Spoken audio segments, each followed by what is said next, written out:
Ok, gente, ó. Ferreta 32 toneladas.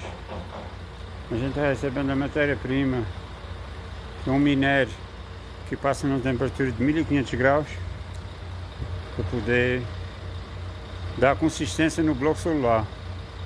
Essa é uma das matérias-primas principais para a gente deixar o nosso bloco mais leve. E como ele passa numa temperatura de 1500 graus, queira ou não, é um material muito leve e já deixa um isolamento térmico também, ajuda no isolamento térmico do bloco. Matéria muito boa. Aí tem 32 toneladas aqui, que é a peneira onde a gente acessa para poder tirar alguns imprevistos que vem no minério.